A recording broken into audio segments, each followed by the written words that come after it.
This guide will help you disable automatic restrictions on your Epic Games account. Follow these steps to manage your account settings effectively. Step 1. Log into your Epic Games account. Visit the Epic Games website and log in using your account credentials. Make sure you have access to the email associated with your account for verification. Step 2. Navigate to Account Settings. Once logged in, click on your profile icon in the top right corner. From the drop-down menu, select Account to access your account settings.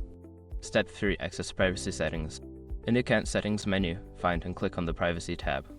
This section contains options related to your account's visibility and restrictions. Step 4. Adjust automatic restrictions. Look for the option that mentions automatic restrictions or account limitations. Toggle the setting to disable any automatic restrictions that may be applied to your account.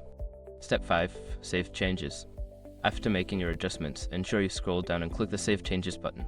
This will apply your new settings and disable the automatic restrictions. By following these steps, you can successfully manage and disable automatic restrictions on your Epic Games account. If you encounter any issues, consider reaching out to Epic Games support for further assistance.